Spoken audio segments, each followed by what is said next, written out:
Hello guys, this is AK Mass. Today we're gonna do some geometry problems. So we have a quadrilateral ABCD. Given that two things is given. First, AD is the congruent to BC. Next things, AD is parallel to BC. Need a proof that AB is congruent to DC and AB parallel to DC as well. If we prove this, we can simply say we're gonna get a parallelogram, which by the definition it means two pair of parallel sides. Okay, so let's start. Okay, how we gonna prove this? Okay, proof.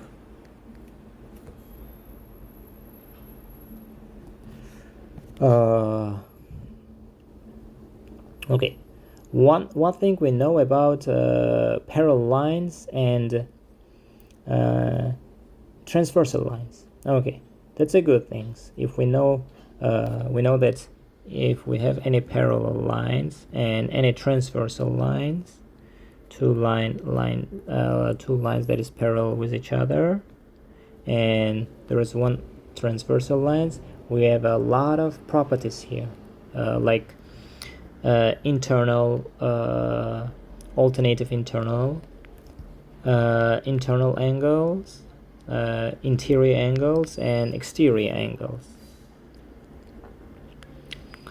There are some kind of a congruent. For example, this angle is congruent. Let's take the interior, which this angle is congruent with this one. This angle is congruent with this one. It's kind of looks like we see diagonal. Okay, same story with the exterior, something like this. This one was this, and this one was this, and this theorem which can be proved. We're not going to do this here. I can do it in another my private YouTube video. Okay, but we have all right. Let's try to use this theorem. Okay. What do we know? That this line and this line, AD and BC, are parallel. That's good. If it's parallel, I can use it. The problem is I don't want to use this angle. If let AB be transversal, it can be transversal. But the problem, if it's transversal, I can use only this angle and outside angle. Alright, what I'm gonna do, I'm gonna draw another line which I connect A to C. Okay, let's connect it. A to C. Okay, so this line also gonna be transversal to AB and AD and BC. Okay, that's gonna be, for example, as I see like this, two parallel lines and one transversal lines here. Okay, so first things we draw a line segment from line segment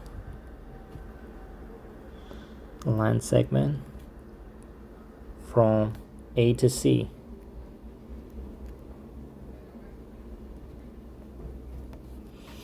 Okay, now what do we see? We see interesting things going on. We see two triangles, right? Triangle, and here triangle. How we approach to the triangle? We know couple postulate means it's not proved, it's just we can see it obviously. For example, we have a for the triangles, if we have two triangles, let it be triangle 1 and triangle 2. What do we have for the triangles? We have sides and angles, right? Each of these. So we have couple postulates like angle ASA, SAS, SSS, and one more I believe, but that's enough for now. What does it mean? Angle, side, angle. What does it mean, angle, side, angle? I have somewhere angles and I can choose either this side or that side. Okay, let's suppose we go in with this side and another angle. Okay, so we have angle, side, angle. All right, and it's congruent to the other triangle. Let's suppose this triangle looks like this, it's like that.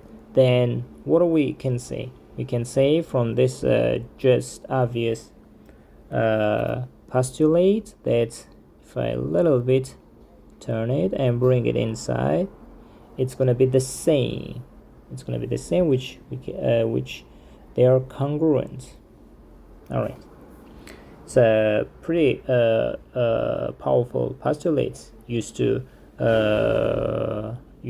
prove most of the geometry problems. Okay.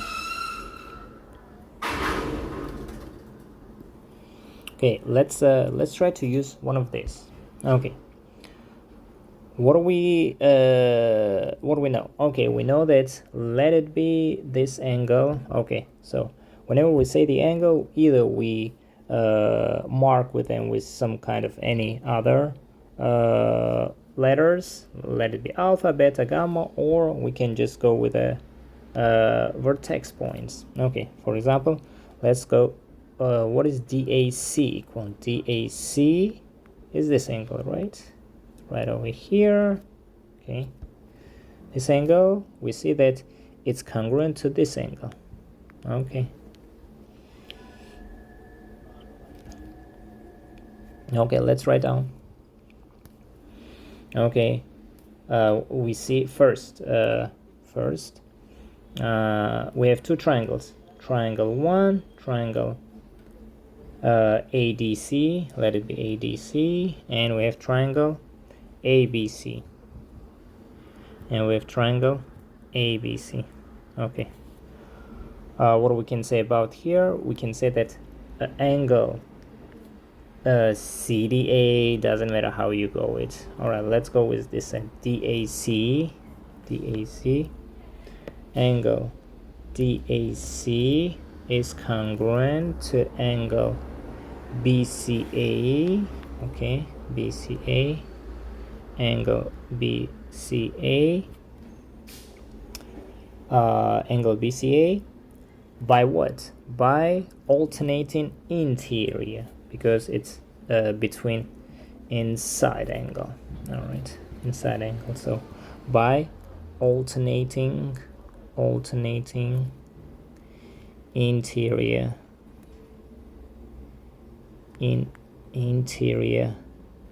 theorem. Okay. All right, we got one step here.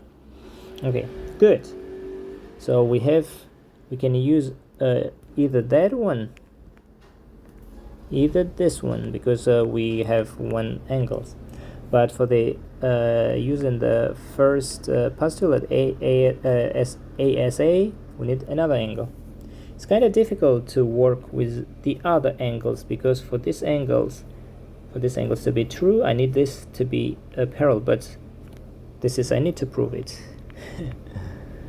Okay, so for this angle, I no idea how to approach these two angles, because these two sides also need to be proved that they're congruent, but not only congruent, but if they're parallel, then somehow I can talk about this angle D or B. And the problem, so the only steps left, I can use SAS. All right. So now what is the other two sides I can, okay, given one thing, all right, we have given only one side already. All right, good. AD, okay, second we have AD is congruent to BC. Okay, that's good. AD is for the triangle 1, BC is for the other triangle. Okay, that's good. We have sides. We have for the first triangle side and angle, you see, right? Side and angle, and here side and angle. So I need this side to get to work with SAS postulate. Okay, so but it's obvious we have a reflexive property. What does it mean? What do we see? This both triangles are connected with this line, which means this line and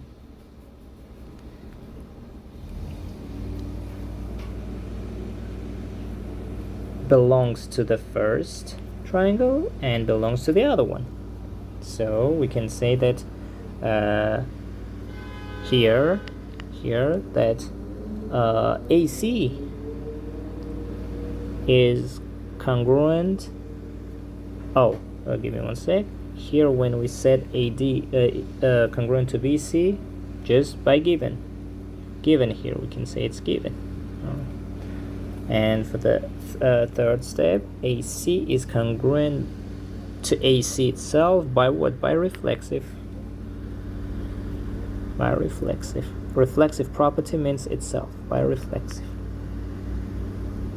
Okay. All right. So we got from these three things. Okay. You can say that these two triangle. Now let's be careful, because how we go DAC because we have SAS. So DAC BCA. DAC, we're not going to say ADC, we're going to say DAC. It's the same, but in geometry we likes the order. When we say the order ADC, we come like this, ADC. Now if you come in this way, you have to go, I believe, this way, CBA. Okay, so with our work done, we can work just easily. DAC is congruent to BCA. All right, triangle BCA. Now if two triangles are the same, we see, okay, triangle 1 here and triangle 2 here, right? Triangle 2. If this is the same, what does it mean? This side is the same as this side, this side is the same as this side, and that side is the same as this side. Agreed? Yes. Not only the sides, but also the angles the same. All right. So in other words, we say that their parts are congruent. So we call it CPCTC, which means congruent parts of congruent triangles are congruent. That's it. This is we did it initials, make it short. Their parts also are congruent to each other. All right. Okay, so with this by here, we have to say by SAS. Okay, two triangles are the same. It's number 4 and number 5. Now we can say that this side DC, because we went here and we come back here, right?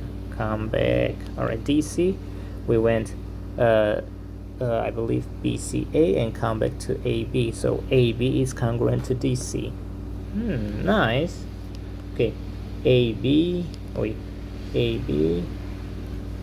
is congruent to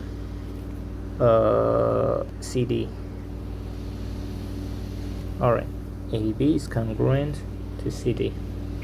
Great. By what? By CPCTC, by congruent parts of congruent triangles are congruent. Okay, nice. All right. Now, one thing is done. This is proved. Now, a little bit difficult part stays. This is proved. This is done. Okay, let's do it. Okay, this is done. Second part, how to prove this one. How to prove this one is parallel. Here, okay, we prove this, that this is the same. Okay, so this is the same, and do like this, 2 and 2 here. All right, this is the same. We prove this. Now need to prove it that they are parallel. Okay, how are we gonna prove it? They are parallel.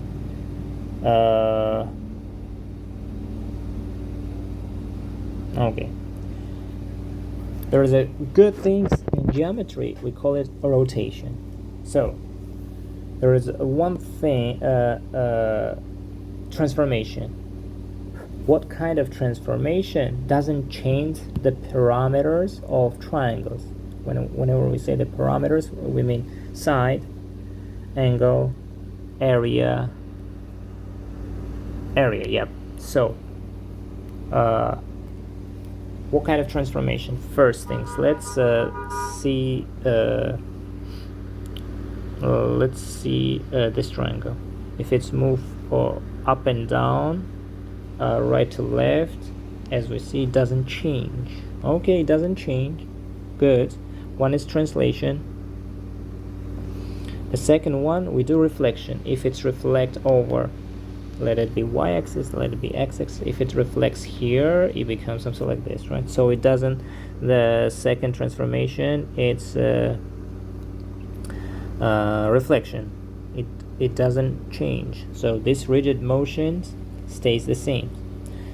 Doesn't matter if I reflect over x-axis, okay? Because this side is the same. All right. So what is the other part? What about the rotation?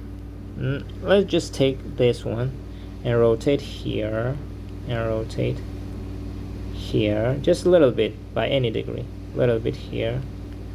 Usually it's good whenever we have this this kind of a, and we try to rotate it by 90 degree. If we try to rotate it by 90 degree about the origin, what are we gonna get? 90 degree. Here it's supposed to be 90 degree, and we're gonna get something like this, right? We see that rotation also doesn't change. It's a rigid motion which doesn't change the parameters of the any shape, any geometry shape. Good. All right, but how this rotation will help us here to prove this thing? Okay, one thing we know. What is two parallel lines means? Two parallel lines means, first, what is two perpendicular lines? Perpendicular lines means their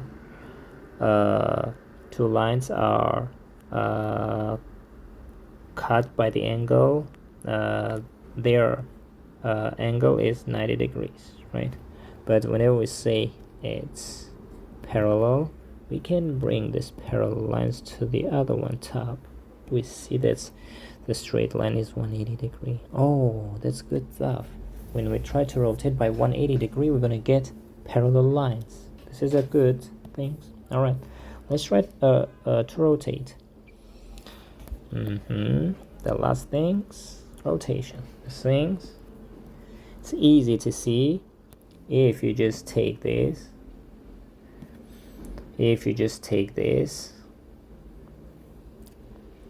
Let it be your center here, doesn't matter.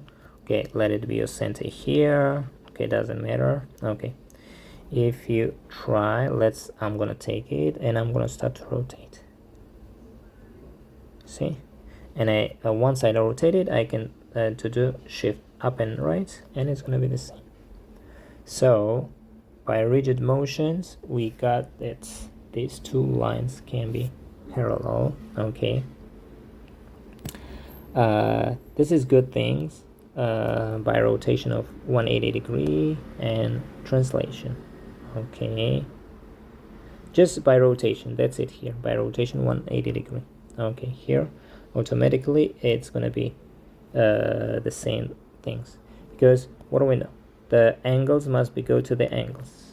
All right, so we know that already D is equal to B, the angle D, so sorry, the angle D is equal to the angle B by the congruent parts of the congruent triangles. Okay, we're not gonna do this already.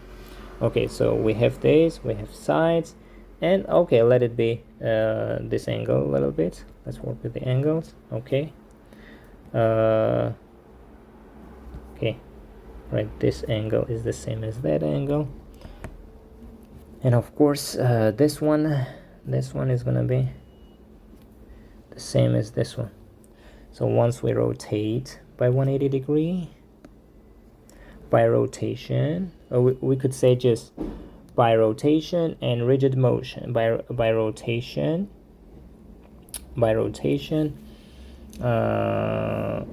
of 180 degrees, by a rotation 180 degrees, and by translation also. We need a little bit move it up. Okay, or we just, if we can take this, rotate it by 180 degree, we're gonna get the same story.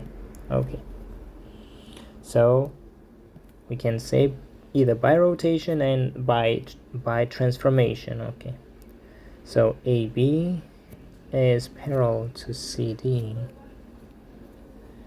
by transformation of the rigid motions. Okay, which we can call it here rotation specifically 180 degree. Okay, we need 180 degree. Okay, that's it. All right, everything is proved here. And okay, the last part. Okay, this is proof that this is also parallel to, so AB is parallel to DC, and by the end we can say that the quadrilateral ABCD is a parallelogram.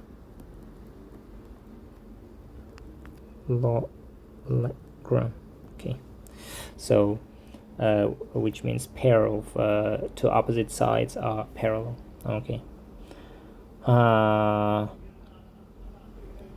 All right, I'll see you in next video. Thank you very much.